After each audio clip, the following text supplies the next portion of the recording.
క్రీస్తు నామంలో చేరువచ్చిన అందరికీ ప్రేమపూర్వక వందనాలు. సమయం పోనీయక సద్వినియోగం చేసుకుందాము. హెబ్రీయులు 2:1 చూడండి.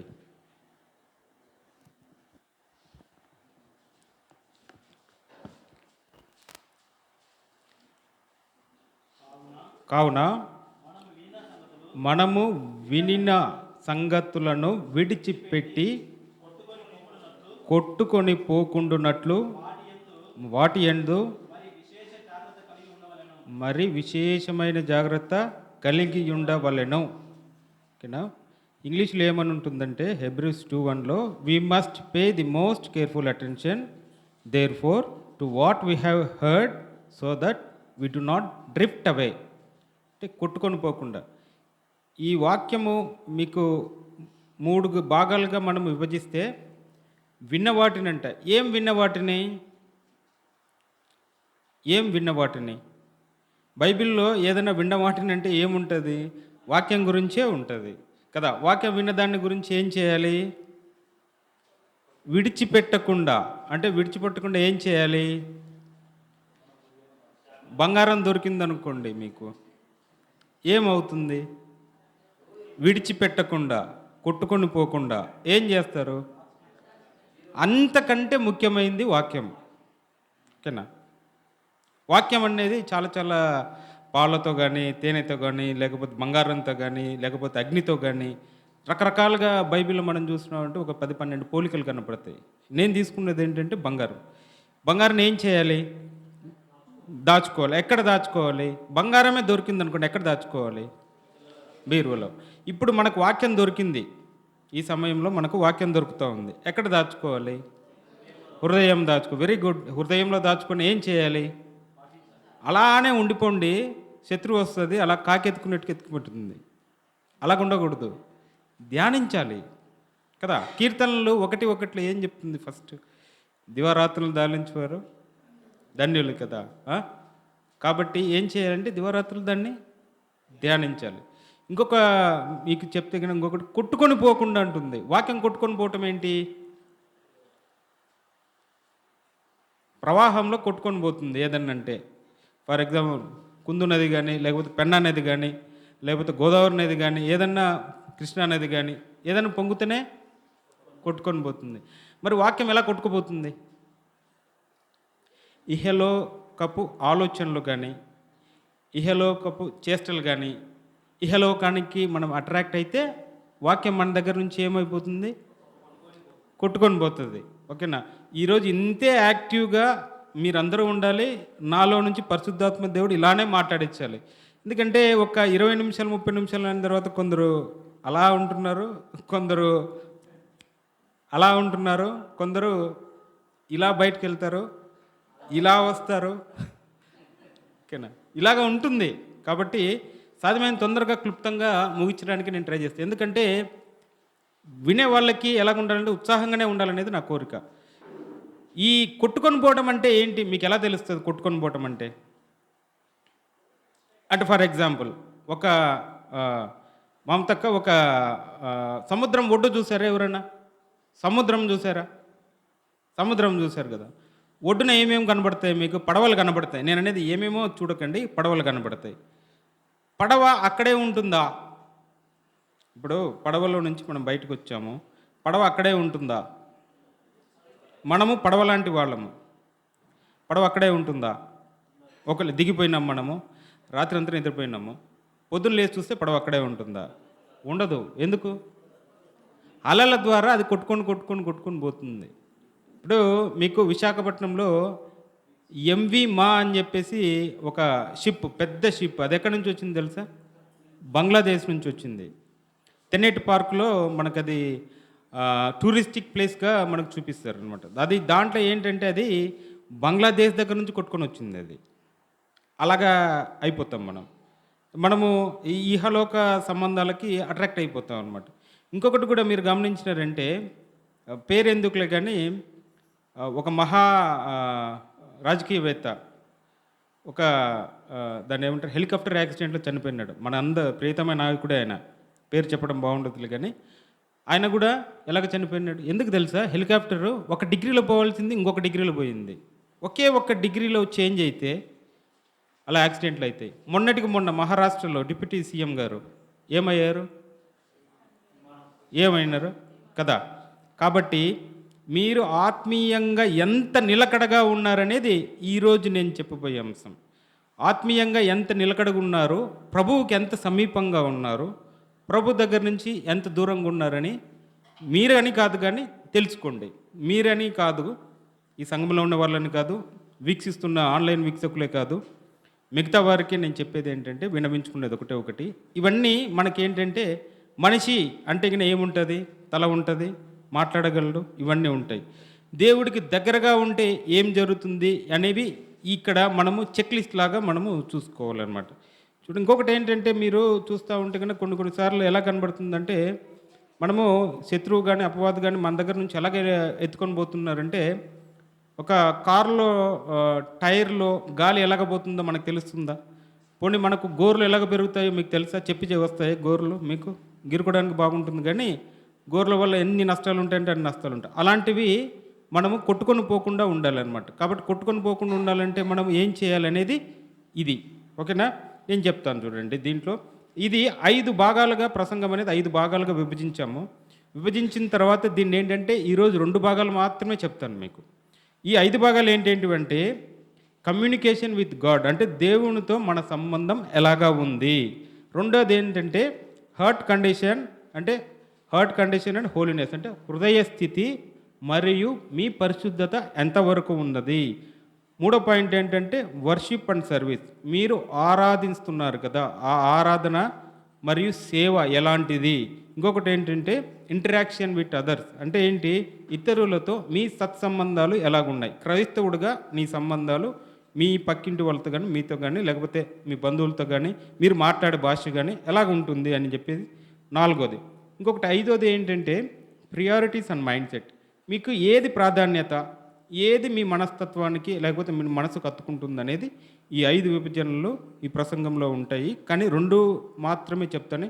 కరెక్ట్ 12:10 అయింది, 12:45 కానీ 12:50 కానీ మెసేజ్ అయితే స్టాప్ చేయాలని చెప్పేసి నేను తలంస్తున్నాను. ఫస్ట్ ఇది చూద్దాము. ఏంటండి first point? Communication with God అంటే దేవునితో మన సంబంధం ఎలాగ ఉంది. అందులో ఫస్ట్ పాయింట్ ఏంటంటే ఫస్ట్ ప్రేయర్ బికమ్స్ డ్రై అంటే అంటే మీకు ఏమర్థమవుతుంది? ప్రార్థన అనేది నిస్సారంగా మారిపోతుంది. ప్రార్థన ఎలా చేయాలి? మనము ఇది చదవాలని చెప్పి కోరుకుంటున్నాను. యేసు మన దగ్గర చదువుతాడు 1 తెస్సలోనిక 5:17. ఎలాగా? చాలండి. ఎలా చేయాలమ్మా ప్రార్థన? ఎలా తెగక ప్రార్థన చేయాలా? ఫర్ ఎగ్జాంపుల్ ఎవరైనా కొత్తగా యేసుని ఎందుకు చెప్తున్నానంటే రీసెంట్గా బాప్తిజం తీసుకొని ఒక 6 నెలలు అవుతుందా? ఓకే, 3 నెలలు 4 నెలలు అవుతుంది. ఈయన ఎలాగుంటాడంటే వాక్యం వినాలని చెప్పేసి అనుకుంటుంటాడు, వాక్యం కోసం పరిగెడుతూ ఉంటాడు, ఎందుకంటే నూతనంగా వచ్చాడు కదా అని చెప్పేసి. కానీ ఇహలోక సంబంధం ఏం చేస్తుంటాడో తెలుసా? అతను ఆయన వరకు లాక్కోవాలని చెప్పేసి ట్రై చేస్తూ ఉంటుంది.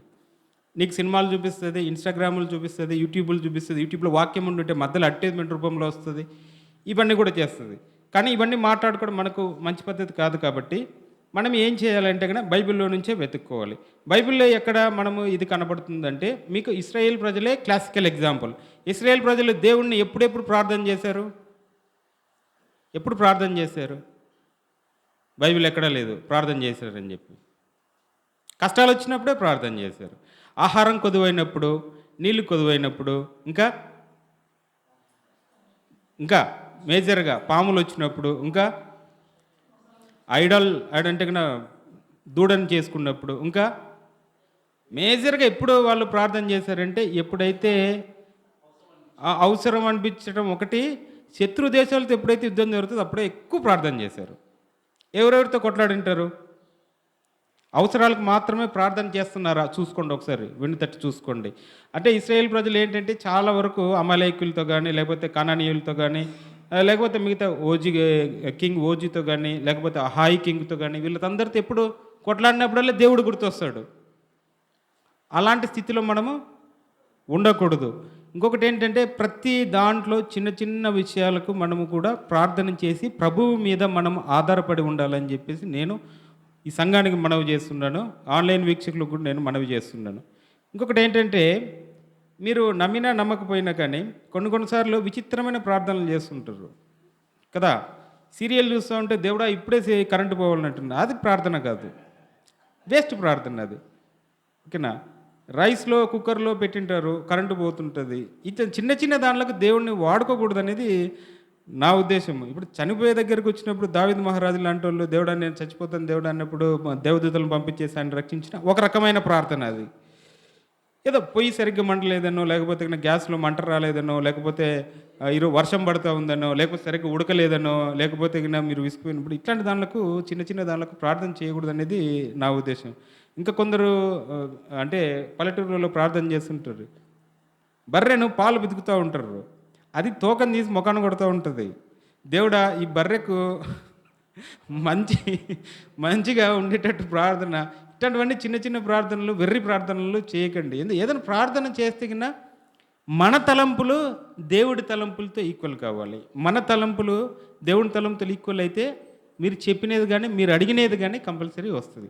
ఇంకొకటి ఎగ్జాంపుల్, క్లాసికల్ ఎగ్జాంపుల్ చెప్తాను చూడు. రాజైన ఆసా ఉన్నాడు, కింగ్ ఆసా అని చెప్పేసి. ఇక్కడ మీరేం చదవనవసరం లేదు, నేను చెప్పుకుంటూ వెళ్తాను. ఏ చదవమంటానో అది మాత్రం చదవండి. 1 రాజులు 15:8. మరియు ఇది ఎక్కడ ఉంటుందని నేను చెప్తున్నాను మీకు, మళ్ళీ ఇంటికి వెళ్ళిన తర్వాత చదవండి. 2వ దినవృత్తాంతములు 14, 16 అధ్యాయాలు చదివితే మీకు దీంట్లో కింగ్ ఆసా గురించి చెప్తాడు. ఆసా రాజు ఏంటంటే ఫస్ట్లో అంటే 3వ యూదా రాజు.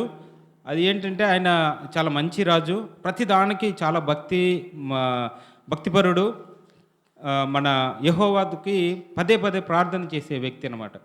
ఈ వ్యక్తి ఏంటంటే ఫస్ట్లో బాగుంటాడు. ఇంకొకటి ఏంటంటే వాళ్ళ అవ్వ కూడా ఉంటుంది, అవ్వ కానీ అమ్మమ్మ కానీ మఖా అని చెప్పేసి ఉంటుంది. ఆమె ఏంటంటే అశ్షేరు దేవతకు ఒక బలిపీఠం కట్టిస్తుంది. ఒక ఎత్తైన బలిపీఠం కట్టిస్తే ఆ బలిపీఠం కట్టించినందుకు ఆమె అంతవరకు రాణిగా ఉంటుంది అనమాట. ఆ రాణిగా ఉండే ఆమెను ఏం చేస్తాడు తెలుసా, తీసేస్తాడు. అంతటి ప్రాధాన్యత ఇచ్చే రాజు ఒకసారి ఈ ఇశ్రాయేల్ రాజుతో గొడవలు వస్తుంది అనమాట. ఇశ్రాయేల్ రాజుతో గొడవ వచ్చేసి ఆ ఇశ్రాయేల్ రాజు కూడా బాషాన్ రాజు అనమాట. ఆ బాషాన్ రాజుతో గొడవ వచ్చినప్పుడు సిరియా రాజు ఒక హెల్ప్ తీసుకుంటాడు. దేవుడు గుర్తు రాలేదప్పుడు. పోను ఎలాగ తయారైనాడంటే మనోడు ఫస్ట్లో విపరీతమైన ప్రార్థనా పరుడు. పోను ఏంటంటే ప్రార్థన తగ్గించేశాడు. తీరా ప్రార్థన తగ్గించటానికి హనని అనే ప్రవక్తను వస్తాడు. హనని అనే ప్రవక్తను వస్తే, నాయన ఆశ, రాజైన ఆశ, నువ్వైతే ప్రభువును మర్చిపోయి ఉన్నావు, నువ్వు ప్రభు కోసం ప్రార్థన చేయకుండా పక్కనుండే రాజుని నువ్వు సహాయం తీసుకుంటున్నావు, ఇది మంచి పద్ధతి కాదంటే ఏం చేసింటాడు తెలుసా? ఆశ, రాజైన ఆశ ఏం చేసింటాడు, ఆ హనని తీసుకుపోయేసి జైలు వేయించేస్తాడు. ప్రభు కోపం వచ్చి ప్రభు ఏం చేస్తాడంటే కాలు రోగం తీసుకొని వస్తాడు. కాలు రోగం అంటే కాలుకి ఒక పుండు మాదిరి చేస్తాడనమాట. ఆ పుండు వల్ల ఆయన ప్రార్థించడం మానేసి, ప్రభువు కొరకు ఎదురు చూడడం మానేసి, ప్రభువు కొరకు ప్రార్థన చేయటం మానేసి ఏం చేస్తాడు తెలుసా?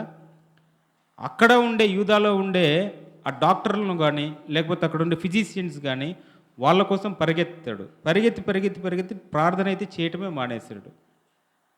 దీన్ని బట్టి ఏమర్థమవుతుంది అంటే రాజులకు కూడా ఇప్పుడు ఫర్ ఎగ్జాంపుల్ ఎంత గొప్ప రాజు మన సొలొమోన్ రాజు గారు ప్రార్థన చేశారా లాస్ట్ మూమెంట్లో? ఫస్ట్లో బలిపీఠాలుగా మొత్తం ఆవిడని పడగొట్టడం కానీ మంచి అంటే పెద్ద టెంపుల్ కట్టడం కానీ మన దేవుడి కోసం టెంపుల్ కట్టడం కానీ ఇవన్నీ చేశాడు. కానీ లాస్ట్కి వచ్చేటప్పుడు ప్రతిరోజు చదవాల్సిన బైబిల్ కానీ ప్రతిరోజు చదవాల్సిన ఆ గ్రంథాలు కానీ చదవడం అయితే మానేశాడు. కాబట్టి చదవడం అయితే మానేసిన తర్వాత వీళ్ళందరూ భ్రష్టత్వానికి అప్పచెప్పారు, భ్రష్టత్వం దగ్గరికి వెళ్ళిపోయారు అనమాట. ఇలాగనే ఇంకొక ఎగ్జాంపుల్ చెప్తాను చూడండి. గెత్సెమనే తోటలో ఎవరు గుర్తొస్తారు మీకు? ఇద్దరు గుర్తొస్తారు మేజర్. ఒకటి క్రీస్తు గుర్తొస్తాడు, ఇంకొకటి శిష్యులు గుర్తొస్తారు. శిష్యులు ఏం చేశాడు? దేవుడు ఏం చెప్తాడు శిష్యులతో? ప్రార్థన ఎట్లా చేయమంటాడు అంటే మెలకువగా మీరు శోధనలో ప్రవేశించుకుంటున్నట్లు మెలకువగా ఉండి ప్రార్థన చేయమని చెప్పినారు. మనోళ్ళు ఏం చేశారు? శరీరం చాలా వీక్ అయిపోయింది. శరీరం ఎప్పుడే కానీ బాగా గుర్తుపెట్టుకోండి, ఎలాగుంటుంది మన శరీరం? ప్రతిరోజు చికెన్ తినాలనిపిస్తుందా? కొందరు కనిపించొచ్చేమో, నాకు తెలియదు. కానీ అలాగ అనిపిస్తుంది. పక్కింటోడు ఇప్పుడు ఫర్ ఎగ్జాంపుల్ కొందరు అంటే ఇప్పుడు ఏమైందంటే కనుక కల్చరు ఇంతకుముందు అంటే మనం ఆదివారం పూట మాత్రమే నాన్ వెజ్ వండుకునేవాళ్ళం. ఇప్పుడు ఎలా తయారైందంటే ప్రతి ఒక్కరి దగ్గర ఆర్థికంగా ఎతికారు కాబట్టేసి ఒకరోజు సోమవారం, ఒకరోజు మంగళవారం. పక్కింటోడు తింటూ ఉంటే అరే ఈరోజు కూడా మనం చేసుకుంటామంట. శరీరం దట్ మచ్ వీక్ అనమాట. ఫర్ ఎగ్జాంపుల్ ఈరోజు 4 గంటలకు లేచి ప్రార్థన చేసిన వాళ్ళు ఎవరున్నారు చెప్పండి? చేశాడు. ఓకే. ఒకరు, ఇద్దరు, ముగ్గురు, నలుగురు, ఐదుగురు, మిగతా వాళ్ళు ఓకే. ఆయన 12 గంటలు అంటే కన్నా రోజు మొదటినే దేవుడికి అర్పించేశాడు. ఓకే. నేనైతే 4 గంటల 17 నిమిషాలకైతే ప్రార్థన చేశాను నేను ఈరోజు. ఓకే. నేనేది ఏంటంటే ఈ ప్రార్థన కూడా ఎంత ఎంత దూరం వస్తుందంటే లేచిన తర్వాత దేవుడా అని చెప్పి లేచి కిందికి పడే ఇంకా వెళ్ళిపోతారు. ఇంకా ఏమి దేవునితో మాట్లాడడం కమ్యూనికేషన్ అనేది లేకుండా వెళ్ళిపోతుందనమాట. కానీ దేవుడు మాత్రము ఆ గెస్మెన్ తోటలో చాలా భారంగా ప్రార్థన చేశాడు. శిష్యుల ఉద్దేశం ఎలా ఉంది తెలుసా? 4 గంటలు అయింది, కోడి కూసే టైంలో ఏం చెప్తుంటారంటే కన్నా దేవా ఈ కోడికి ఒక ఆత్మ ఇవ్వండి, 4:30 కూసేటట్లు చూడండి అనే ప్రార్థన చేసినట్టున్నారు మన శిష్యులు. అంటే ఎలాగుంటుందంటే పరిస్థితి, ఇంకా నిద్రపోవాలా సోమరి, ఎందాక నిద్రపోతావు, సీమలను చూసి నేర్చుకో, ఇంకా కొద్దిసేపు ముడుచుకొని పడుకుంటాడు, ఇంకా కొద్దిసేపు నాకు కంఫర్ట్ కావాలని చెప్పేసి అనుకుంటే స్టేజ్కి అనమాట ఇది. కాబట్టి ఫస్ట్ పాయింట్ ఏం చెప్పానమ్మా మీకు? ఎడతెగగా ప్రార్థన చేయాలి. ప్రార్థిస్తే ఏమవుతుంది? దేవుడితో మనం సంబంధం అనేది, మన కనెక్షన్ అనేది స్ట్రైట్గా ఉంటుంది. ఇంకొకటి, ఇది ఫస్ట్ పాయింట్. రెండో పాయింట్ ఏంటంటే you lose hope in prayers. ప్రేయర్లో, ప్రార్థనలో నిరీక్షణ కోల్పోతారు మీరు. ప్రార్థనలు ఎలాగ ఉంటుందంటే ప్రార్థిస్తారు కానీ అది జరుగుతుందా జరగదా అనే సందేహం మీలో వచ్చేస్తుంది అనమాట. దీనికి క్లాసికల్ ఎగ్జాంపుల్ ఎవరయ్యా అంటే జకరియా గారు. లూకా 1:1 అధ్యాయం 5 నుంచి 20 వరకు. ఈ జకరియా ఎవరు? యాజకుడు, యోహాన్ గారి తండ్రి కదా. యోహాన్ గారి తండ్రి నేను తర్వాత చెప్తాను. ఫస్ట్ ఇది చదవండి. మత్తయి సువార్త 7వ అధ్యాయము 7వ వాక్యం. ఎస్, ఏం చేయాలండి? అడుగుతే మీకు ఇవ్వబడును. అడిగిన తర్వాత ఏమవుతుందంటే ఇప్పుడు ప్రస్తుతానికి మన జనాలు అడిగిన తర్వాత మర్చిపోతున్నారు. దేవుడు ఇస్తే ఇవ్వని, లేకపోతే లేదని చెప్తున్నారు. నమ్మకం లేకుండా పోయింది. మన ప్రార్థనలు ఎలాగున్నాయంటే అలాగా ప్రార్థించడం, అలా లేచి రావటం అంతే. దేవుడు అంతసేపు మీతో మాట్లాడడం అనేది కూడా లేకుండా దానికోసం మనం నిరీక్షించకుండా ఎలాగ తయారైనారంటే అలాగే.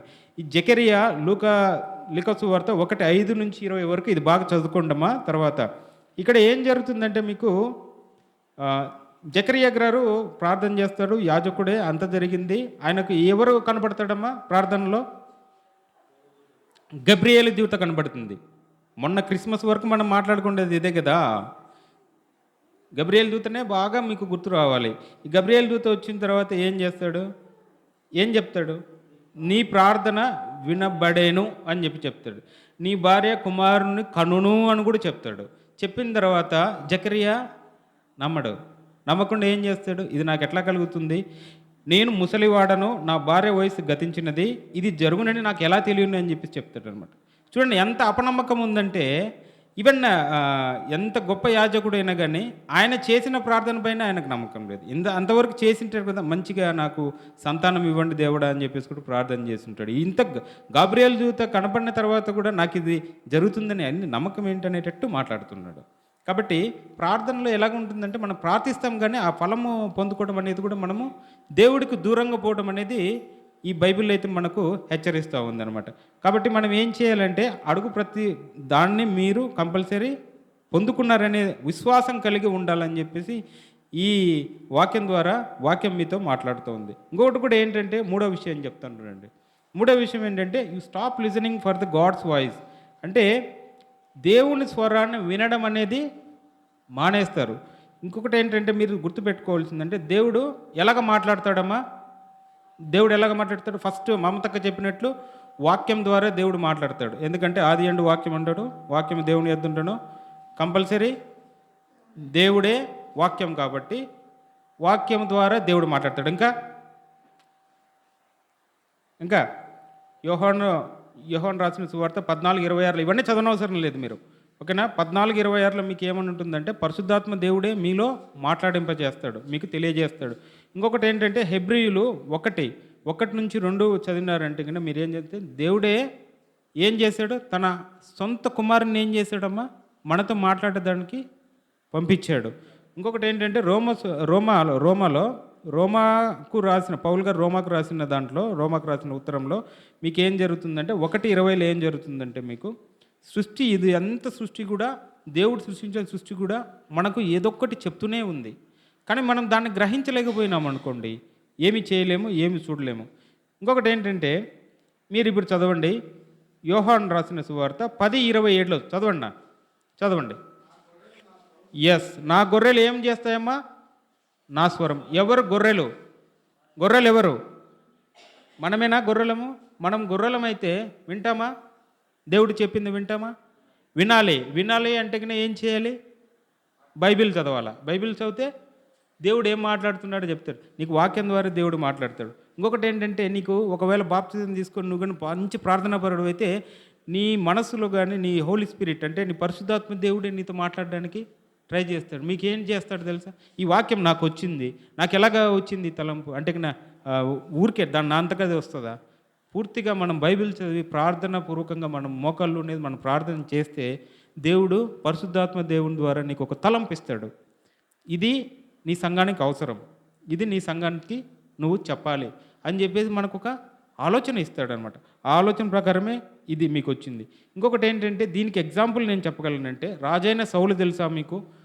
ఇది రాసుకోండి చాలు. 1 సమూయేలు 28:6 నుంచి మీరు చదివినారంటే, 28 అధ్యాయం చదివినారంటే, రాజైన సౌలు ఏం చేస్తాడు? రాజైన సౌలు కూడా దేవుని చేత అభిషేకించబడిన వాడే, ఫస్ట్లో బాగా ప్రార్థనాపరుడే, ఫస్ట్లో బాగా ప్రార్థన చేస్తాడు. ఇదన్నీ పరిపాలన జరిగే విషయంలో అంతా జరిగిన తర్వాత పోను ఏం చేస్తాడు? ఫిలిస్తీయులు దండెత్తి వచ్చినప్పుడు ఆయన భయపడి ఏం చేస్తాడు? అప్పటి సమూయేలు ప్రవక్త చనిపోతాడు. చనిపోయిన తర్వాత ఏం చేస్తాడు? ఇదే మనకు కావాల్సింది. అంటే కాలక్రమేణా ఆయన ఏం చేశాడంటే, దేవుని ఆజ్ఞలు అనేది ఆయన చూడకుండా, దేవుడు ఏమంటాడో కూడా వినకుండా, దేవుడు పోను ఏం చేస్తాడంటే ఆయన సొంత నిర్ణయాలు తీసుకోవడం మొదలు పెడతాడు. ఆ సొంత నిర్ణయాలు తీసుకొని ఇంత దూరం వస్తాడు. ఎంత దూరం వస్తాడంటే మంత్రగతి దగ్గరికి కూడా వస్తాడు. మంత్రి దగ్గరికి వచ్చి ఆ సౌలు ఎక్కడున్నాడో పిలిపించనే దగ్గరికి వస్తాడు. అంటే దేవుడు మాట్లాడడం అనేది మానేశాడు. ఎందుకు? దేవుని సైలెన్స్ ఉంది అంటే అర్థం ఏంటంటే, నిన్ను నువ్వు సరి చేసుకోవాలి. లోపల నువ్వేదో చేస్తున్నావు, దేవుడు సైలెంట్గా ఉంటున్నాడు, మాట్లాడడం లేదు. మామూలుగా దేవుడు ఎలాగ మాట్లాడతాడు? కానీ దేవుడు స్వరముల కానీ, ఉర్రిముల ద్వారా కానీ, ప్రవక్తల ద్వారా కానీ మాట్లాడిసిన దేవుడు సౌలు విషయంలో మౌనంగా ఉండిపోయాడు. అందుకోసం అని చెప్పేసి విచారించడం మొదలుపెట్టడం మానివేసి ఏం చేశాడంటే మంత్రగతి దగ్గరికి వెళ్ళాడు. సౌలు మంత్రి దగ్గరికి వెళ్ళి ఇది కరెక్టా కాదా అని చెప్పి విచారించడం మొదలుపెట్టినారు. కాబట్టి మనం ఏం చేయాలంటే, దేవుడి స్వరం కోసం మనము వెయిట్ చేయాలి. దేవుడు మాట్లాడటం కోసం మనం వెయిట్ చేయాలి. మాట్లాడడం లేదేమో ఒకసారి చూసుకోండి. ఒకసారి మీరు దూరంగా ఉన్నారేమో, కనెక్షన్ లాస్ అయినారేమో ఒకసారి చూసుకోండి. ఇంకొకటి ఏంటంటే, మీకు 4వ విషయంగా నేను ఏం చెప్తానంటే, మీకు బైబిల్ రీడింగ్ అనేది స్లో డౌన్ అయిపోతుంది. బైబిల్ రీడింగ్ అంటే ఏంటి? బైబిల్ పట్టణం అనేది చదవటము మానేయటం కానీ, చదవడం అనేది ఆగిపోవడం కానీ, లేకపోతే డిలే చేయటం కానీ, ఈరోజు కానీ రేపు కానీ అనటం కానీ అనేది మీరు స్టార్ట్ చేస్తారనమాట. 1 పేతురు 2:2 చదివినారంటే, 1 పేతురు 2:2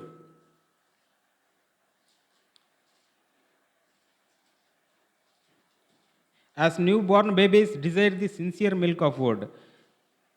నిర్మలమైన వాక్యమును పాల వల్ల రక్షణ విషయంలో ఎదుగుటకు ఆ పాలను అపేక్షించుడి అని చెప్పేసి కనపడుతుంది మీకు 1 పేతురు 2:2లో. ఇది ఏంటంటే కింద దీనికి క్లాసికల్ ఎగ్జాంపుల్ మీరు తీసుకోవాలంటే, భక్తుడైన లూకా 10:38-42. ఇదేం చదవాల్సిన అవసరం లేదు, మీరు వినండి చాలు. ఇక్కడ ఏం జరుగుతుందంటే, మరియా మరియు మార్తా, ఇక్కడ వాళ్ళ స్టోరీ మీకు కనబడుతుంది. క్రీస్తు ప్రభువారు ఇంటికి వస్తాడు. ఇంటికి వచ్చిన తర్వాత మరియా మార్తల్లో ఎవరమ్మా దేవుడు పాదాల దగ్గర కూర్చుండేది? మరియా కూర్చుంటుంది. మార్తా ఏం చేస్తుంటుంది? సొంత పనులకు. మార్తా మాత్రం అతిథి సత్కారాల కోసము పన్నుల భారంతో సతమతం అయిపోతుంటుంది. ఇలాంటి వ్యక్తులు ఏమైతుంటుందంటే కన్నా వాక్యం పట్ల ఆకలి అనేది కోల్పోతారు. ఫర్ ఎగ్జాంపుల్ పుట్టిన పిల్లోడు ఉంటాడు, ఏడుస్తూ ఉన్నాడంటే ఏంటి అర్థం? పాల కోసమే. కరెక్ట్ కదా! ఇప్పుడు కొత్తగా ఒక మనిషి బాప్తిసం తీసుకొని ప్రభునందు నూతన క్రియ ఉన్నాడనుకోండి, నూతన సృష్టి అయినాడనుకోండి, అతను దేనికోసం ఏడ్చాలి? వాక్యం కోసం వేడ్చాలి. వాక్యం వినడానికి కోసం వేడ్చాలి. దేవుడిని వెతకడం కోసం వేడ్చాలి. ఇక్కడ మార్త ఏం చేస్తుంది? సొంత పనుల కోసము బిజీ అయిపోయింది. కానీ ఎట్టి పరిస్థితుల్లో గానీ ప్రభువు చెప్పే మాటలే ఇంపార్టెంట్ అని చెప్పడం మాత్రం మర్చిపోయింది. కాబట్టి మనం కూడా ఏం చేయాలంటే ఈ మార్తలాగా ఆదివారం వచ్చే వాళ్ళకల్లా మన సొంత పనులు కాకుండా ప్రతి ఒక్కరు కూడా వాళ్ళ సొంత పనులు చూసుకుంటున్నారు కానీ ప్రభువు పనులు కానీ ప్రభు యొక్క కార్యాలు కానీ చేయడానికి ఉత్సాహంగా ఉండటం లేదు, చేయటం లేదు. కాబట్టి ఇది కూడా చూసుకోండి మీరు. పిల్లోడు అంటే ఎక్కడైతే కానీ న్యూ బార్న్ బేబీస్ ఎప్పుడైతే పాల కోసం ఏడుస్తారో అలాగా కూడా మనం కూడా ఎలాగ ఉండాలంటే ప్రభు యొక్క వాక్యం కోసం ఎప్పుడు మనం దాహం అయి ఉండాలన్నమాట. ఎందుకంటే జీవజన్మల ఊట కూడా ఆయన దగ్గరనే ఉంది కాబట్టి. ఇలాగ ఉండామేమో ఒకసారి పరీక్షించుకోండి. మీరు ఉన్నారని చెప్పటం లేదు, ఈ ఆన్లైన్లో వింటున్న ప్రేక్షకులు అని చెప్పేసి వింటున్నారని చెప్పి నేను చెప్పటం లేదు. ఇలా ఉన్నారేమో ఒకసారి పరీక్షించుకోండి అని మాత్రమే మీకు హృదయపూర్వకంగా ఈ బైబిల్ ద్వారా మీకు పరిశుద్ధాత్మ దేవుడు మిమ్మల్ని తట్టి లేపుతున్నాడు. ఇప్పటి వరకు మనం ఎన్ని పాయింట్లు చూసాం కదా? 4 పాయింట్లు చూసాం. ఏవేవి? 4 పాయింట్లు చెప్పగలరా? మళ్ళీ మర్చిపోయినట్టున్నారు మీరు. Communication with God. మనం మాట్లాడుకునేది ఏంటంటే దేవునితో సంబంధం అనేది ఎలాగబోతుందమ్మా మనకు? ఫస్ట్ ప్రార్థన నిస్సారంగా మారుతుంది. రెండోది ఏంటి? ప్రార్థనపై నిరీక్షణ కోల్పోవటం ఒకటి. ఇంకొకటి ఏంటండి? దేవుని స్వరాన్ని వినడం అనేది మానేస్తారనమాట. వేచి చూడకుండా మానేయడం కూడా చేస్తారనమాట. బైబిల్ పఠనం అనేది ఏం చేస్తారు? మందగిస్తారనమాట. ఎవ్రీడే అనేది మనము బైబిల్ చదవడం అనేది మనం ఎట్టి పరిస్థితుల్లో కానీ దాన్ని. ఇంకొకటి ఏంటంటే మీరు గుర్తుపెట్టుకోవాల్సిందంటే దేవుడు మీతో మాట్లాడాలంటే కానీ అంత సడన్గా కూడా మీకు మాట్లాడకపోవచ్చు. ఎందుకంటే దేవుడు ఒకరోజు ఈజ్ ఈక్వల్ టు మన టైమింగ్ ప్రకారం దేవుని టైమింగ్ ప్రకారం చూస్తే దేవుని టైమింగ్ మన టైమింగ్ అంటే చాలా పెద్దది. ఒక రోజు ఎంత అవుతుందమ్మా బైబిల్ ప్రకారము? 1000 సంవత్సరాలు కదా. అది 2 పేతురు 3:8 ఉంటుంది. దీన్ని చదవనవసరం లేదు. 1 day is equal to 1000 years అని చెప్పి దీంట్లో ఉంటుంది. కానీ దేవుడు ఒక్క నిమిషం ఆగు నాన్న అని చెప్పేసి చెప్పినాడు అనుకోండి. ఫర్ ఎగ్జాంపుల్ నీలయ్య గారు ఒక్క నిమిషం ఆగన్నాడు అనుకో, ఎన్ని సంవత్సరాలు వెయిట్ చేయాలి తెలుసా నువ్వు? 68 సంవత్సరాలు. ఇంటికి పోయిన తర్వాత లెక్కలు వేసుకోండి కావాలంటే. దేవుడు ఒక్కసారి మాట్లాడినాడంటే మీకు 68 సంవత్సరాలు టైం పడుతుంది. అర్థమైందా? 68 సంవత్సరాలు అంటే ఎంత తెలుసా? 25,000 రోజులు. 25,000 రోజులు. ఒక్క నిమిషం ఈజ్ ఈక్వల్ టు, అంటే మన టైం చాలా చిన్నది, దేవుని టైమింగ్ చాలా పెద్దది. కాబట్టి దేవుడు ఒక 15 నిమిషాలు అన్నారు అనుకోండి, ఏమైపోతారు మీరు కదా. కాబట్టి దేవుని కోసం మీరు, అందుకే దేవుడు ఏం చెప్తున్నాడంటే మీకు ఎడతెగక ప్రార్థించండి అని చెప్పి చెప్తున్నాడు. అఫ్కోర్స్ మీ ప్రార్థనలు వినకుండా మాత్రం ఎక్కడా లేడు. దేవుడు అయితే ప్రతిరోజు ప్రతి క్షణము మీకు కంపల్సరీ వింటాడు. నిన్న నేడు ఏకరీతిగా ఉన్న దేవుడు కంపల్సరీ మీ ప్రార్థనలు ఏ రోజైనా కానీ దేవుడు కంపల్సరీ వింటాడనమాట. ఇప్పుడు రెండో భాగంలోకి వెళ్దాం మనం. రెండో భాగంలో ఏంటి? హృదయ స్థితి మరియు పరిశుద్ధత, హార్ట్ కండిషన్ అండ్ హోలీనెస్. ఇక్కడ ఏంటంటే మీకు అందులో మొదటి పాయింట్ ఏంటంటే sin does not bother you anymore. అంటే పాపం మిమ్మల్ని ఇక కలవర పెట్టదు. పాపం అంటే మనకు చాలా పాపాలు గుర్తొస్తాయి. కానీ బైబిల్లో మనము చదవడం మొదలు పెడితే 2 సమూయేలు 11 మరియు 12 అధ్యాయాల్లో మీకు ఎవరు కనబడతారు? కదా, సౌలు కనబడతాడు. సౌలు 2 సమూయేలు 11 అండ్ 12 అధ్యాయాల్లో ఏం కనబడతారంటే దావీదు కనబడతాడు మీకు. దావీదు చేసిన పాపం మీకు కనబడుతుంది.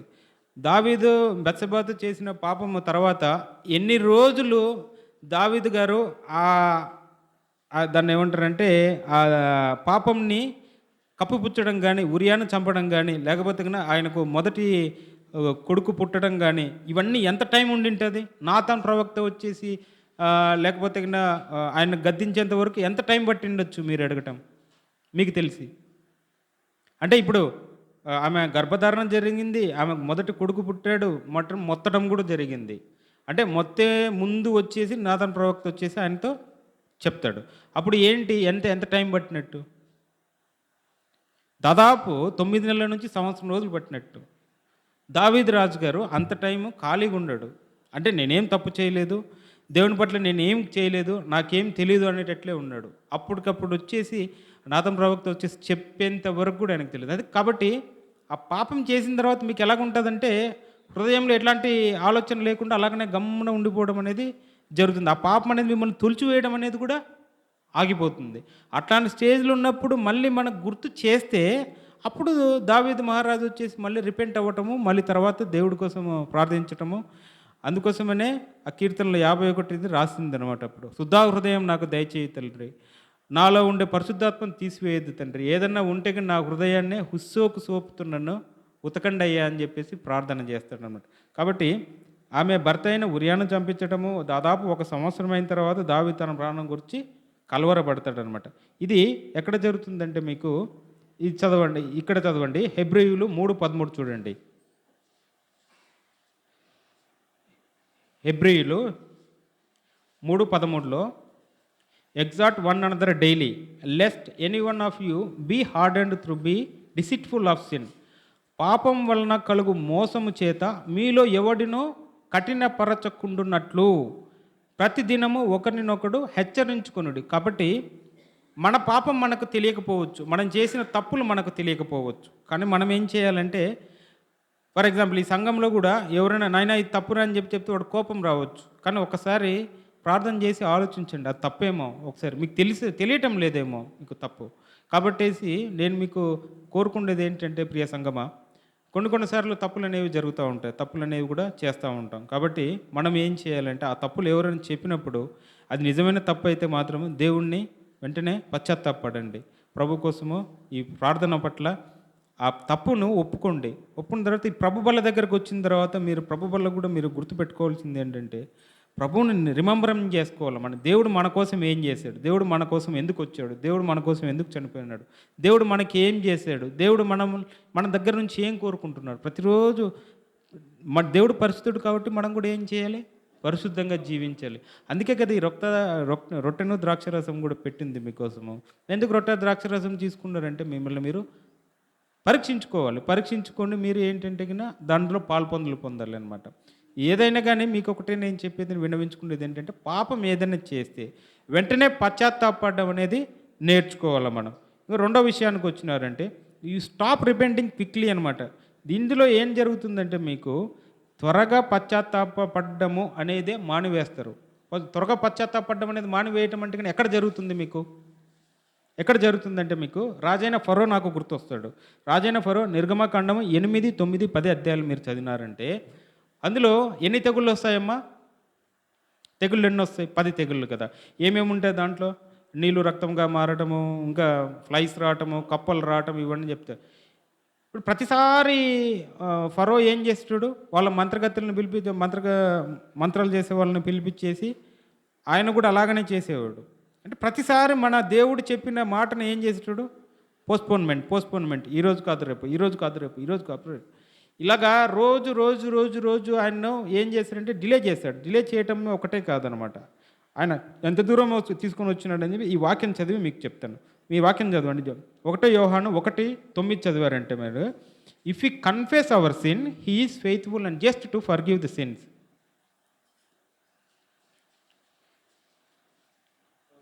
1 యోహాను 1వ అధ్యాయము 9వ వాక్యం చదివినారంటే మీరు, మన పాపములను మనం ఏం చేయాలమ్మా, ఒప్పుకోనాలమ్మా, first ఒప్పుకోవాలా.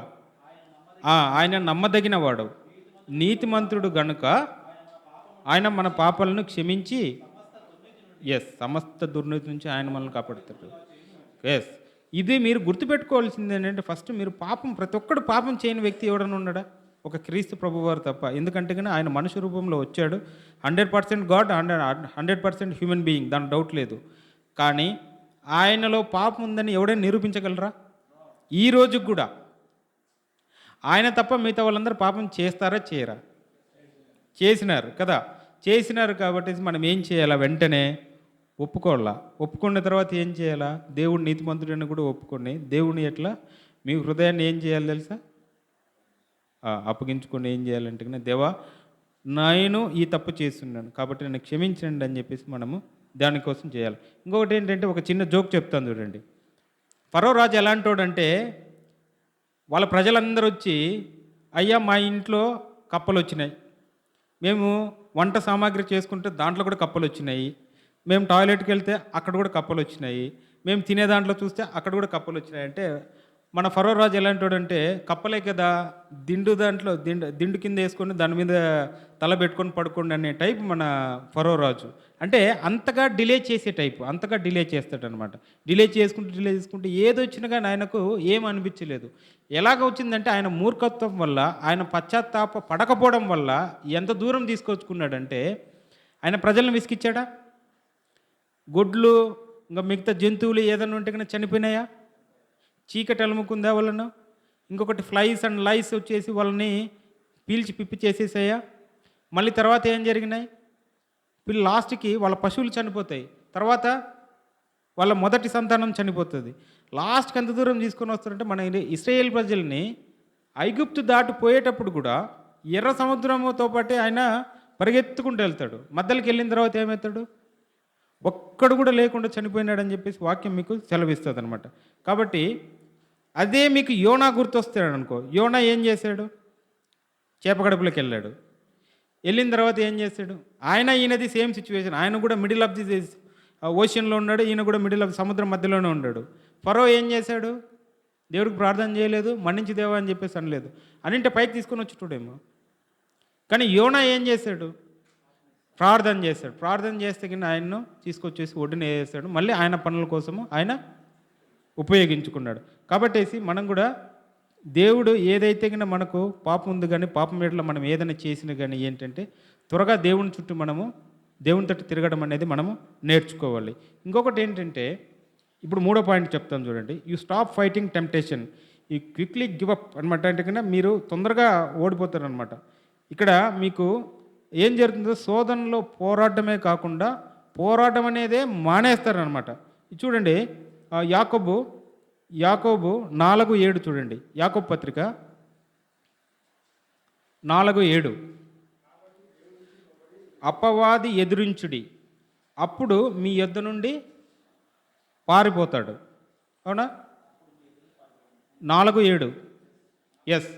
Resist the evil, resist the devil and he will flee away from you అని చెప్పేసి రాస్తుందంట. శోధనలో పడనోడంటూ ఎవడు ఉండడు. శోధన జయించినోడికే జీవజలంలో ఓటేస్తాడు. శోధన ఎవడైతే జయిస్తాడో వాడిని ఏమంటారంటే జయశాలి అంటారు. ఈ జయశాలి ఎవరంటే కానీ యేసుక్రీస్తు ప్రభు వారే. మనం కూడా ఏం చేయాలి? క్రీస్తు ప్రభు వారిని చూసేసి మనం కూడా జయశాలిగా ఉండాలని చెప్పేసి అనాలన్నమాట. జీవ కిరీటం ఇస్తాడేమో ఎవడికి తెలుసు కదా. మీరు చేసే క్రియలను బట్టేసి తర్వాత మీకు వచ్చే పోస్టులు అనేది పైన కింగ్డమ్ ఆఫ్ హెవెన్లో కానీ, కింగ్డమ్ ఆఫ్ గాడ్స్ కింగ్డమ్లో కానీ, లేకపోతే దేవుని రాజ్యంలో కానీ ఒక్కొక్కరికి ఒక్కొక్క బాధ్యత అయితే దేవుడు అప్పచెప్తాడు. దీనికి ప్రత్యేకమైన ఉదాహరణ నేను చెప్పాలంటే సంసోను జీవితం మనకు న్యాయాధిపతులు 16వ అధ్యాయంలో కనబడుతుంది మీకు. 16వ అధ్యాయంలో సంసోను ఏం చేశాడమ్మా? సంసోను పుట్టకముందు మనోహ ఏమని ప్రార్థన చేస్తాడు? నాకు ఇగువారిని ఇవ్వమని చెప్పేసి ప్రార్థన చేస్తాడు. వస్తాడు అంటే కన్నా ఏంజల్ వస్తుంది, వాళ్ళ వైఫ్ని దర్శించిన తర్వాత ఒక కొడుకు పుడతాడని చెప్పి చెప్తాడు. అయితే మేము ఎలాగా ఈయనను పోషించాలా లేకపోతే ఎలా పెంచాలని చెప్పేసి అడిగినప్పుడు ఏం చెప్తారు? తల మీద అదే క్షౌరం మంగళగత్తి పెట్టకూడదు. ఇంకొకటి ఏంటంటే నో వైన్, ఎక్కడే కానీ మందు కానీ లేకపోతే ఏది కానీ ముట్టకూడదు, ఆయన నాజీర్ చేయబడినవాడు అని చెప్పేసి అంటాడనమాట. ఈయన ఎంతగా ఉండంటే సింహంతో కూడా ఫైట్ చేసేవాడు. సింహంతో కూడా ఫైట్ చేసి దాన్ని చంపేయగలడు. ఇంకొకటి ఏంటంటే సిటీ ఆఫ్ గాజా యొక్క సిటీ యొక్క గేట్లు తీసుకొని వచ్చేసి కొండ వైపు కూడా పరిగెత్తాడు. ఇంకొకటి మీరు గుర్తు రావాల్సింది ఏంటంటే చచ్చిపోయిన గాడిద దవడ ఎముక తీసుకొని 1000 మంది ఫిలిప్తీయులను చంపేస్తాడు. చంపేసిన ఫిలిప్తీయులను 1000 మంది చంపేసిన తర్వాత దలీలా అనే స్త్రీ దగ్గర మాత్రం ఆయన ఎందుకు అంటే ఆమె ఒడిలో తలబెట్టి నిద్రపోవడం పక్కన పెడితే ఆమె దగ్గరకు వచ్చినప్పుడల్లా ఇప్పుడు ఎన్నిసార్లు వెళ్ళాడని చెప్పేసి బైబిల్ స్పష్టంగా చెప్పలేదు, కానీ చాలాసార్లు మాత్రం ఆమె దగ్గరికి వెళ్ళినప్పుడు అది వెళ్లకుండా ఉండాలని చెప్పి దేవునికి ఒక్కసారి కూడా ప్రార్థన చేయలేదు. నాకు తెలిసి బైబిల్లో ఎక్కడే కానీ మీరు ఆ న్యాయాధిపతులు 16వ అధ్యాయం మీరు చదివినారంటే 16వ అధ్యాయం చదివినారంటే మీరు సంసోను ఒక జీవిత చరిత్ర మనం చూసామంటే 2 సార్లు ప్రార్థన చేసినట్లు నాకు అనిపించింది. ఒకటేంటంటే 1000 మంది ఫిలిష్తీయులు వచ్చిన తర్వాత ఆయనతో గొడవ పడిన తర్వాత, లేకపోతే వాళ్ళని చంపేసిన తర్వాత, హతమార్చిన తర్వాత దాహం వేస్తుంది ఆయనకు. దాహం వేసి ఏం చేస్తాడు? నేను చచ్చిపోతానేమో అని చెప్పేసి అంటాడు. నేను చచ్చిపోయిన తర్వాత చచ్చిపోతానేమో అని చెప్తే అప్పుడు దేవుడికి ప్రార్థన చేస్తాడు. దేవుడా, నాకు ఇంతమంది చేతుల్లో నేను విజయం ఇచ్చినావు, కానీ మళ్ళీ నేను చనిపోతానేమో అని చెప్పేసి ప్రార్థన చేస్తే అప్పుడు ఏం చేస్తాడంటే దేవుడు ఊట ఒకటి, అంటే ఆ పొలంను చీల్చేసి అక్కడ నుంచి ఊట తీసుకొని వస్తాడు. ఆ ఊట తీసుకొని వచ్చేసి అప్పుడు ప్రార్థన చేస్తాడు. మళ్ళీ లాస్ట్ ఆయన గుడ్డోడు అయిపోయిన తర్వాత, మొత్తం క్షౌరం మొత్తం చేసిన తర్వాత ఆ దాగోని గుడి దగ్గర ఏం చేస్తారు? అప్పుడు ప్రార్థన చేయడం మొదలు పెడతారు. అప్పుడు ప్రార్థన చేసి లాస్ట్లో మళ్ళీ అంత స్ట్రెంత్ తీసుకొని, ఇంత చేసినోడు ఒక స్త్రీ ఒడిలో పడుకున్నప్పుడు క్షౌరం చేస్తుంటే ఎవరికి ఏం రాదా? ఫర్ ఎగ్జాంపుల్, మీ పాప వచ్చేసి మీ తల మీద ఇట్లా జుట్టు లాగు తెగినా మీకు మెలకు రాదా? మరి క్షౌరం చేసేంత వరకు మనోడు ఏం చేస్తున్నాడు? అంటే దేవుడికి ప్రార్థన చేయటం అనేది మానివేయటము, దేవుని దగ్గర నుంచి దూరంగా వెళ్ళిపోవడం అనేది సంసోన్కి అలవాటు అయిపోయింది. సంసోన్కి అలవాటు అయిపోవడం వల్లనే ఆయన ఏంటంటే ఆ నాజీర్ చేసిన దాన్ని కట్ చేయటంతో ఆయన ఉండే పవర్ మొత్తము లాస్ అయిపోయాడు. లాస్ అయిపోయేసి లాస్ట్కి ఏం చేశాడు? ప్రాణాల వరకు తీసుకొచ్చుకున్నాడు. కాబట్టి మనం ఏం చేయాలి? ఏదన్నా మనకు టెంప్టేషన్ వస్తూ ఉంది, దాన్ని ఏం చేయాలా? మనము ఎదుర్కోవాలా. ఎదుర్కొని ఏం చేయాలా? దేవునికి ఏం చేయాలి? ప్రార్థన చేయాలా. ప్రార్థన చేసి ఏం చేయాలా? దేవుడా, నాకు ఈ ఈ ఈ యొక్క పరీక్ష నుంచి నన్ను తప్పించి తండ్రి అని చెప్పేసి మనము ప్రార్థన చేయాలి. కాబట్టి ఇలాంటి ప్రార్థనలు మనం చేసినామంటే దేవుడు మనల్ని ఎప్పుడే కానీ విడిచిపోనే పోడు. దేవుని ఆత్మ మీకు సహాయంగా తోడుగా ఉంటుంది. ఇంకొకటి మీరు బాగా గుర్తుపెట్టుకోవాల్సింది ఏంటంటే, ఎన్ని గొప్ప కార్యాలు చేసినామనేది ఇంపార్టెంట్ కాదు. దేవుని వాక్యం పట్ల, దేవుని యొక్క కార్యం పట్ల మీకు తృష్ణ కలిగి ఉన్నారా లేదా అని చెప్పేసి మిమ్మల్ని మీరు పరీక్షించుకొని చూసుకోనండి. ఇంకొకటి ఏంటంటే, you last reference for God. Reference అంటే ఏమి లేదు ఇక్కడ. దేవుని పట్ల భయభక్తులు కోల్పోవటం. దేవుడు అంటే భయం అనేదే పోతుంది. ఇవన్నీ ఎవరికి వర్తిస్తాయంటే, ఆల్రెడీ మీరు బాప్తిజం తీసుకొని, ఆల్రెడీ మీరు దేవుని పరిచర్య చేసి, ఆల్రెడీ మీరు దేవుని దగ్గరికి వెళ్ళి, ఆల్రెడీ మీరు వాక్యం పట్ల, మీరు ఆల్రెడీ ప్రేయర్ పట్ల, మీరు వాక్యం పట్ల కానీ, స్వార్థ పట్ల కానీ ఎంత ఆసక్తి చెప్పినా కానీ ఎక్కడన్నా దూరంగా వెళ్ళిపోతున్నాడేమో చూసుకోండి. ఎందుకంటే పడవలాగా మనము ఇహలోక సంబంధమైన ఆలోచనలు కానీ ఊరికి ఏం చేయనవసరం లేదు. మనం ఊరికి అలా గమ్మున కూర్చుంటే చాలు. ఏం జరుగుతుంది? మనకు రకరకాల ఆలోచనలు వస్తాయి. ఒక ప్రార్థన చేయలేరా? పోనీ ఒక పాట పాడలేడా? ఒక పాట పాడవచ్చు కదా మీరు, కదా? నేను పాటలు పాడమంటారా ఇప్పుడు?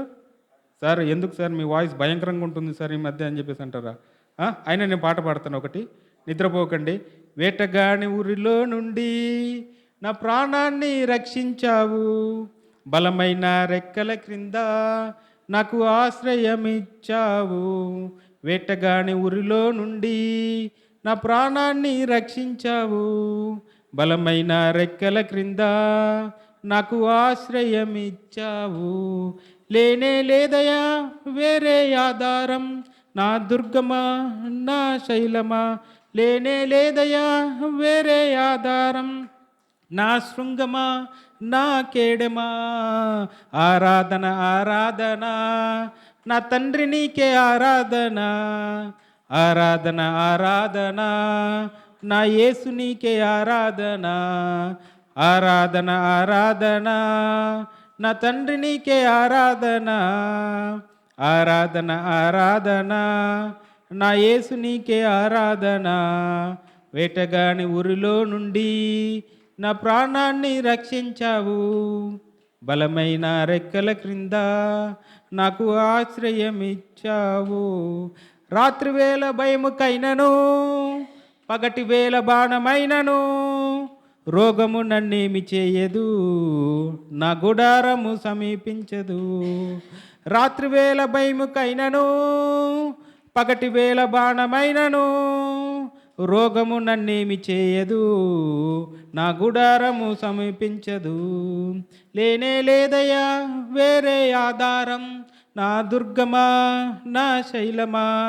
లేనే లేదయా వేరే ఆధారం, నా శృంగమా నా కేడమా. ఆరాధన ఆరాధన నా తండ్రి నీకే ఆరాధన, ఆరాధన ఆరాధన నా యేసు నీకే ఆరాధన. 1000 మంది పడిపోయినా, 10,000 మంది కూలిపోయినా, అపాయము రానే రాదు, నా గుడారము సమీపించదు. 1000 మంది పడిపోయినా 10,000 మంది కూలిపోయినా అపాయము రానే రాదు, నా గుడారము సమీపించదు. లేనే లేదయా వేరే ఆధారం, నా దుర్గమా నా శైలమా. లేనే లేదయా వేరే ఆధారం, నా శృంగమా నా కేడమా. ఆరాధన ఆరాధన నా తండ్రి నీకే ఆరాధన, ఆరాధన ఆరాధన నా యేసు నీకే ఆరాధన, ఆరాధన ఆరాధన నా తండ్రి నీకే ఆరాధన, ఆరాధన ఆరాధన నా యేసు నీకే ఆరాధన. వేటగాని ఊరిలో నుండి నా ప్రాణాన్ని రక్షించావు, బలమైన రెక్కల క్రింద నాకు ఆశ్రయమిచ్చావు. అవునా? దేవుడు మనకు ఆశ్రయం కదా. ఎక్కడుంది ఇది? ఈ పాట దేన్ని ఆధారం చేసుకొని రాశారు? కీర్తనలు 91 తెలుసా? కీర్తనలు 91 దాంట్లో మీరు చదివారంటే కన్నా దీంట్లో ఉంటుందన్నమాట. కాబట్టి మీరు ఏదైనా తలంపు కానీ ఏదైనా కానీ వస్తుంది, మనం డివియేట్ అవుతున్నామంటే ఒక ప్రార్థన పాట పాడండి. రిఫ్రెష్ అయినారు కదా, నిద్ర మొత్తం పోయింది కదా. అలాగనే మీరు రకరకాల ఆలోచనలు వచ్చినప్పుడు ప్రార్థన చేయండి, పాట పాడండి, ఎవరో పక్కనోడికి వాక్యం చెప్పండి, ఒక వాక్యం మాట్లాడుకోండి. ఇలాగా మనం గిన చేయగలిగినామంటే కన్నా ఎట్టి పరిస్థితుల్లో మనము ఆ పడవ ఒడ్డు నుంచి ఎలాగైతే కొట్టుకొని పోతుందో అలాగ మనం కొట్టుకొని పోకుండా ఎక్కడైతే మనకు ఈ పరిశుద్ధాత్మ ఉంటాడో అక్కడ పరిశుద్ధాత్మ దేవుని సహాయం ద్వారా మనము నిలకడగా ఉంటాం. నిలకడగా లేకుండా తప్పిపోకుండా కొట్టుకొని పోకుండా మనమైతే ప్రార్థన అనేది కానీ లేకపోతే వాక్యం పట్ల మనకు వినాలనే కోరిక కానీ లేకపోతే పాటలు పాడాలని కానీ దేవుని కీర్తించాలని దేవుని ఆరాధించాలని కానీ మనకు అనిపిస్తూనే ఉంటుంది. ఇప్పుడు మనం ఇంతవరకు మాట్లాడుకుంది ఎవరి గురించి? సంసోన్ గారి జీవితం గురించి. సంసోన్ గారు ఏం చేశారు? ఎప్పుడైతే టెంప్టేషన్ వచ్చింది దలైలా పట్ల, ఎప్పుడైతే ఆయనకు ప్రేరేపణ కలిగిందో అప్పుడు ఆయన ఆ దలైలా అనే స్త్రీని ఆయనను వదిలిపెట్టేసింటే అది వేరే విధంగా ఉండేది. కానీ ఆ అలవాటుకి ఆ తప్పుకి ఆయన ఏమైపోయినాడంటే బానిస అయిపోయేసి క్రీస్తుకి దూరంగా వెళ్ళిపోయినాడు. ఇంకొకటి చూడండి, మీరు మనం అనుకునేది ఏంటంటే you last reference for God. ఇక్కడ ఏం జరిగిందంటే దేవుని పట్ల మీకు భయభక్తులు అనేది మీరు కోల్పోయినారనమాట. భయభక్తులు అనేది కోల్పోవడమే కాకుండా మీరు 1 పేతురు 1:16 చదివినారంటే 1 పేతురు 1:16 కొన్ని అక్కడ ఉంది కదా, నేను పరిశుద్ధను కనుక మీరు కూడా పరిశుద్ధులై ఉండుడి అని చెప్పేసింది. కాబట్టి ఇక్కడ 1 సమూయేలు 2వ అధ్యాయం మీరు చదివినారంటే హోప్ని మరియు ఫీనిహాస్, మీరు చాలా ప్రసంగాలు చెప్పింటారు దీనిపైన. హోప్ని మరియు ఫీనిహాస్లు ఎవరు కొడుకులయ్యా? భక్తుడైనా యాజకుడైనా ఏలి కుమారులు. ఏలి కుమారులు కూడా ఏం చేశారు? యాజకత్వం చేశారు. యాజకత్వం చేస్తే కన్నా ఏలి కుమారులు ఏం చేశారు? అది కాకుండా దానికంటే ముందు మీరు చూసారంటే ఏదైతే మంచిగా ఆహారం ఉంటుందో లేకపోతే అగౌరవపరచడమే కాకుండా దేవునికి అర్పించే శ్రేష్టమైన మాంసాన్ని కానీ లేకపోతే ఏదైనా బలులు కానీ ఫస్ట్ బలవంతంగా లాక్కుండే వాళ్ళు ఒకటిను, ఇంకొకటి ఏం చేసేవాళ్ళు, వాళ్ళకి వచ్చే కానుకలు కానీ ఏదైనా కానీ చేసేవాళ్ళు. ఇది ఇంకా స్త్రీలతో అసభ్యంగా ప్రవర్తించడం అనేది కూడా ఉంది. కానీ దేవుడు చూస్తూ ఊరుకున్నాడా? లాస్ట్కి ఏం జరిగింది? ఒక యుద్ధంలోనే ఒక్కసారిగా 2 చనిపోతారు. అంటే దేవుని వాక్యం నుంచి కానీ దేవుని దగ్గర నుంచి కానీ మనం దూరం పోతే పరిశుద్ధత అనే దేవుడు పరిశుద్ధంగా ఉన్నాడు కాబట్టి మనం కూడా పరిశుద్ధంగా ఉండాలి అనేది కూడా మనం మర్చిపోయి దేవుడి పరిశుద్ధత ఏంటి అనే దగ్గరికి ఈ ఏలి కుమారులు వస్తారు. వచ్చిన తర్వాత ఆయన ప్రాణాలు కూడా పోతాయన్నమాట. కాబట్టి ఈ ఏలి కుమారుల ద్వారా మనం నేర్చుకోవాల్సింది ఏంటంటే అలా పరిశుద్ధతకు దూరంగా ఉంటున్నామేమో చూసుకోండి. ఎలాగైతే మీకు దురాశ కానీ లోభత్వం కానీ ఏదైనా మీ దరి చేరకుండా మీరు చూసుకోవాలని. దేవుడు పరిశుద్ధుడు కనుక మీరు కూడా పరిశుద్ధంగా ఉండదు. దేవుడు పరిశుద్ధతను తృణీకరించకూడదు మనము ఎట్టి పరిస్థితిలో. ఇంకొకటి ఏంటంటే ఇది లాస్ట్, ఓకేనా? You justify lukewarm living. Lukewarm living అంటే ఏంటి? వెచ్చని జీవితాన్ని లేకపోతే నునువెచ్చని జీవితాన్ని సమర్థించుకుంటాడు లేకపోతే అలవర్చుకుంటారు.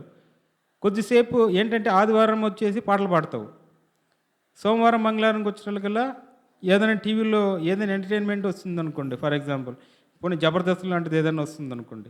నేను ఎందుకంటే ఆ పేరు చెప్పడం అంటే కన్నా అది అందరికీ తెలిసి ఉంటుంది కాబట్టి ఆ పేరు నేను వాడటము. కాబట్టి ఇట్లాంటి ఎంటర్టైన్మెంట్ కానీ ఇట్లా లేకపోతే సీరియల్ కానీ లేకపోతే సినిమాలు కానీ చూడడం కూడా చేస్తూ ఉంటారు అనమాట. నిలువెచ్చని జీవితం.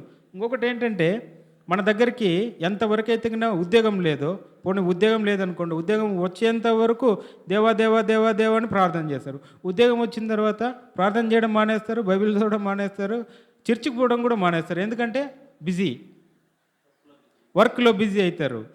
దేవుడి పనిలో కాకుండా మిగతా దాంట్లో మొత్తం బిజీనే. ఇలాగ busy busy busy busy busy busy ఏ దాంట్లో అయినా బిజీ బిజీగా ఉంటారు. ఎట్టి పరిస్థితుల్లో కానీ ఇంకొకటి ఏంటంటే మిమ్మల్ని మీరు సమర్థించుకుంటారు. ఆదివారం చర్చికి పోవాలనిపిస్తే కన్నా లేదు, ఈరోజు ఆఫీస్లో పని ఉంది, ఇంకా ఆఫీస్లో పనులు అయిపోలేదు, లేదు లేకపోతే మాత్రము వేరే చోట నాకు పని ఉంది, లేకపోతే వేరే ఇంటికి నేను వెళ్ళాలి అంటే చర్చి కంటే ప్రాధాన్యం అయిపోవటము లూక్ వామ్ లివింగ్ అనమాట. దీని క్లాసికల్ ఎగ్జాంపుల్ ఏంటి తెలుసా మీకు చెప్తాను. ప్రకటన 3:16 చూడండి. ప్రకటన 3:16లో, రెవల్యూషన్ 3:16లో, so then because thou art lukewarm I will spew thee out of my mouth. అంటే దీనికి అర్థం ఏంటంటే వెచ్చగానైనను, ఇక్కడ వెచ్చగా చల్లగా అంటే ఏంటి? వెళ్తావా లోకానుసారంగా వెళ్ళు, ఎలాగో నువ్వు వెళ్ళేది చీకటి బిలంలోనికే, ఓకేనా? లేకపోతే చల్లగా అంటే ఏంటి? క్రీస్తు దగ్గరకు వస్తే మీరందరూ చల్లగా ఉంటారు.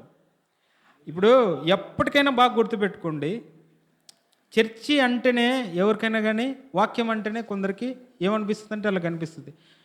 కానీ నా వరకు నేను చెప్తాను చూడండి, ఎవడైనా కానీ క్రీస్తు నుండి ఉండి వాక్యం చదివితే ఇంకా బైబిల్ ఏముందో తెలుసుకోవాలనిపిస్తుంది, ఇంకా వాక్యం ఏదైనా వినాలనిపిస్తుంది. ఎంత చిన్న పిల్లోడు ఏదైనా మంచి వాక్యం చెప్తే వినాలనిపిస్తుంది కదా. ఎంత పెద్ద వ్యక్తి అయినా కానీ ఆయన బైబిల్ పట్ల జ్ఞానం ఏదైనా ఉన్నా కానీ మనకు తెలుసుకోవచ్చేమో అని చెప్పేసి అనే ఉద్దేశం ఉంటుంది. కానీ ఇట్లా వెచ్చగా ఉంటే మీకు ప్రమాదం ఏం జరుగుతుందంటే, ఎట్టి పరిస్థితుల్లో కానీ క్రీస్తు దగ్గరికి మీరు చేరకపోగా మీరు ఆ చీకటి బిలంలో మిమ్మల్ని మీరు తోసేసుకుంటారు. కాబట్టి ఈ లవోదిక సంఘం కూడా ఎట్లా ఉంటుందంటే వెచ్చగా నులివెచ్చగానే ఉంటుంది. వీళ్ళ దాంట్లో ఏంటంటే ఆర్థికంగా చాలా ధనవంతులై ఉంటారనమాట. ఆర్థికంగా ధనవంతులై ఉండి మేము గ్రేట్ అనుకుంటాం అనమాట. గ్రేట్ అనుకొని మేము హ్యాపీగా ఉన్నాం, సూపర్గానే ఉన్నాం, దేవుని పట్ల మేము సూపర్గానే ఉన్నాం అని చెప్పేసి అనుకునే దాంట్లో ఎవరంటే ఈ లవోదికేయ సంఘం. ఈ లవోదికేయ సంఘంలో కూడా ఇంకంటే నేను భాగ్యవంతుణ్ణి, నేను ధనవృద్ధిని చేసుకున్నాను, నాకేం కొదవా, నాకు దేవుడు అండ కానీ తోడు కానీ నాకు చాలా ఉందని చెప్పేసి అనుకుంటూ ఉంటారు అనమాట. కానీ దేవుడు ఏమంటారో తెలుసా? దేవుడు వాళ్ళని చూసి ఇదే మాట అంటారు, నువ్వు దౌర్భాగ్యుడవు, దిక్కుమాలిన వాడవు, దరిద్రుడవు, గ్రుడ్డివాడవు, దిగంబరువై ఉన్నానని నువ్వు తెలుస్తా ఉందా లేదా? ఎంత మంచి డ్రెస్ వేసుకున్నావు అనేది కాదు, వాక్యం అనే దుస్తులు మనం వేసుకొని, వాక్యం అనే ఉతక వస్త్రం మనం వేసుకోకపోతే ఏమవుతుంది? నువ్వు బట్టలు వేసుకున్న దిగంబరివే, దేవుడి దృష్టిలో నువ్వు దిగంబరివే. కాబట్టి నీ దగ్గర ఎంత ధనం ఉందనేది కాదు, నువ్వు ఏమవుతావు తెలుసా? దౌర్భాగ్యుడు అవుతావు, దిక్కుమాలిన వాడు ఏమంటే ఎవరు తెలుసా? ఎవరు లేనివారు ఈ లోకంలో, దేవుడు లేనివాడు దిక్కుమాలిన వాడని నేను అంటాను. దిక్కుమాలిన వాడు కాకుండా దరిద్రుడు అవుతాడు. దరిద్రుడు అంటే ఏంటి సార్, మన దగ్గర ఇంత డబ్బులు ఉన్నాయి కదా, బ్యాంక్ బ్యాలెన్స్ ఉంది కదా అనేది కాదు. దరిద్రుడు అంటే ఎలా అవుతాడు? దేవుని వాక్యం తెలుసుకోకపోవటమే దరిద్రుడు. ఇంకొకటి ఏంటంటే గ్రుడ్డివాడు. అంటే వాక్యం చాలాసార్లు మీకు క్రీస్తు ప్రభు వారు కానీ, పౌలు కానీ, లేకపోతే యెషయా ప్రవక్త కానీ వీళ్ళందరూ ఏం చెప్తారు? కన్నులుండి కూడా చూడలేరు, చెవులుండి కూడా గ్రహింపున్నారు. దేవుడు ఏం చెప్తారు? ఎజెకియెల్ గ్రంథంలో మీకు అదే చెప్తారు, 36:26 ఏం చెప్తారంటే, మీ రాతి హృదయం తీసేసి ఏమి ఇస్తాడంటే దేవుడు మాంస హృదయం ఇవ్వాలంటే ఏం చేయాలమ్మా? దేవుని తట్టు తిరగాల. 1 గంట అయింది, నేను వాక్యం ఆపుతాను, డౌట్ లేదు దాంట్లో, నాకు ఒక 2 minutes ఇవ్వండి చాలు. ఇంకోటి ఏంటంటే కనుక మీకు విసిగించకుండా వాక్యం చెప్పమని చెప్పేసి పెద్దయ్య గారు చెప్పున్నారు కాబట్టి చెప్తున్నాను. కాబట్టి మీకు చెప్పేది ఒకటే, దరిద్రుడు, గుడ్డోడు వీళ్ళందరూ ఉంటారనమాట. ఇంకోటి ఏంటంటే దరిద్రుడే కాకుండా, గుడ్డివాడే కాకుండా దిగంబరువై ఉంటారనమాట. వాక్యం అనే ఉదక వస్త్రం మనం వేసుకోకపోతే ఏమవుతాం? మనము దిగంబరులమవుతాం ఉంటాం. సరే, ఇంత చెప్తున్నారు కదా మీరు, నేను ఇప్పటికి ఆపాను. దీనికి క్లుప్తంగా నేను చెప్తాను చూడండి. సరే, ఇన్ని చెప్పినారు కదా, ఏం చేయాలా? మనం ఏం చేయాలి? ఇన్ని చెప్పినాం కదా, దీన్ని బట్టి నేను చెప్పిన దాంట్లో కొన్ని క్లూస్ మీకు వదిలాను కదా. ఏం చేయాలి? ఫస్ట్ మనం దేవుడి దగ్గర నుంచి దూరంగా వెళ్ళిపోకూడదు అంటే ఫస్ట్ మనం ఏం చేయాలంటే ఆకలి కలిగి ఉండాలి. దేనికోసం ఆకలి కలిగి ఉండాలి? వాక్యం పట్ల ఆకలి కలిగి ఉండాలి. పాపం మిమ్మల్ని కలవరపరుస్తుంటే దేవుడి దగ్గరకు వచ్చేసి మీ హృదయాల్ని దేవునికి అర్పించేసి పాపం నుంచి దూరంగా వెళ్ళిపోవాలనే కోరిక మీకు ఉండాలి. ఇంకొకటి ఏంటంటే దేవుడు ఉన్నప్పుడు మీరు ఎటువంటి విజయం సాధించారో దేవుడి దగ్గర దూరంగా వస్తే ఆ విజయాలు సాధించలేకపోయినామని చెప్పి మిమ్మల్ని మీరు పరీక్షించుకొని మరీ దేవుడి దగ్గరికి వస్తే మనకి ఇక్కడ లంగర్ ఎవరంటే ఎవరు? ఎప్పుడైతే షిప్ ఒక పెద్ద షిప్ ఒక ఓషన్లో కానీ సీలో కానీ ఉండాలంటే ఒక 1500 కేజీలు కానీ 1600 కేజీలు కానీ ఉండే ఒక పెద్ద యాంకర్ అనేది అంటారనమాట. ఆ లంగర్ అంటారనమాట దాన్ని. పౌలు భక్తుడు కూడా ఏంటంటే కన్నా నో నాట్ తెర, అది ఏం చేస్తారంటే సార్ లోపలికి వెళ్ళిపోతుంది. అది యాంకర్ అంటారు సార్. ఇలాగ ఉంటుంది కదా, కిందికి ఉంటుంది. అది ఏంటంటే కన్నా కిందికి వెళ్ళిపోయేసి అక్కడ ఆగిపోద్ది. అది అక్కడ ఆగిపోతే పడవ ముందుకు కానీ వెనక్కి కానీ కదలకుండా అలాగనే ఆగిపోతుంది. ఆ లంగర్ ఎవరంటే క్రీస్తు మన ప్రభువారే.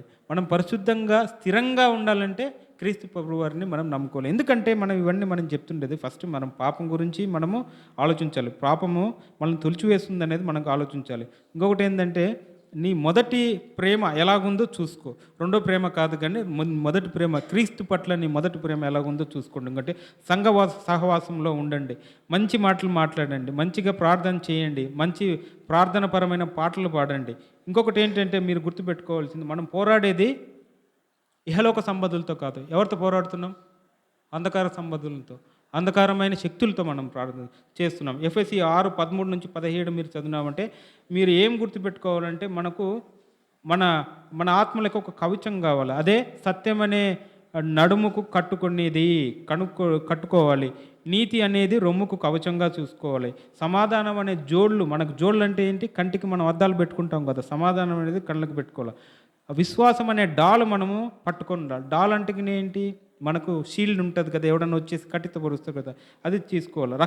రక్షణ అనేది శిరస్రావం మనము తలకు వేసుకొని ఉండాలి. ఇదే కాకుండా ఆత్మఖడ్గం అనేది మన చేతులు ఎప్పుడు ఉండాలి. ఆత్మఖడ్గం అంటే ఏంటి? దైవవాక్యమే ఆత్మఖడ్గము. కాబట్టి పాపం మిమ్మల్ని తొలిచివేస్తుందేమో ఒకసారి చూసుకోండి. ఈరోజు ఒక కొత్త వర్డ్ మీకు బైబిల్లో నేను చూపిస్తాను. ఎన్హకొరే అంటే ఏంటి? పోయినసారి మనం నెహుస్టాన్ అని చెప్పి మాట్లాడుకున్నాం కదా, గుర్తుందా? నెహుస్టాన్ గుర్తుంది కదా. హుల్దా గుర్తుందా? హుల్దా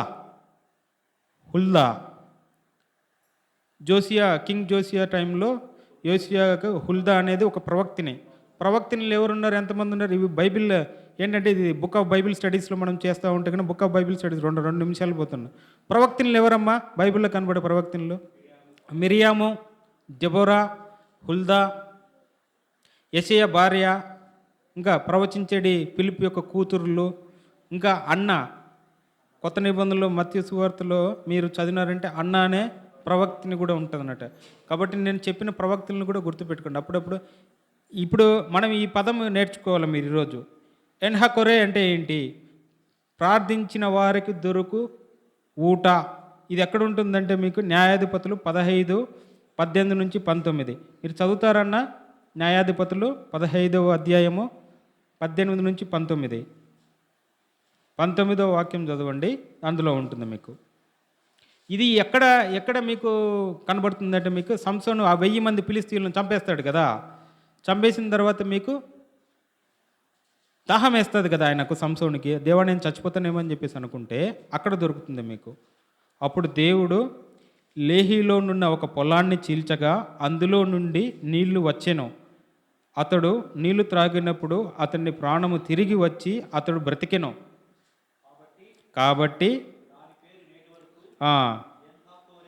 ఎన్హకొరే అని పేరు పెట్టబడెను. అది లేహీలో. అంటే దీనికి అర్థం ఏంటమ్మా? ఆశీర్వాదపు ఊట, స్ప్రింగ్ ఆఫ్ ది కాలర్ అనమాట. ఆశీర్వాదపు ఊట ఎవరు? క్రీస్తు ప్రభువారే. మన ఆత్మీయ లంగర్ ఎవరు? క్రీస్తు ప్రభువారే. కాబట్టి క్రీస్తు నుంచి మనం దూరంగా పోతున్నాం మేము. ఒకసారి ఇవి పరీక్షించుకోండి. నాకు ఈ అవకాశం ఇచ్చిన దేవాదేవుడైన యేసుక్రీస్తు ప్రభువారికి సమస్త మహిమ ఘనత చెందాలని కోరుకుంటూ ఆమెన్. అందరికీ వందనాలయ్యా.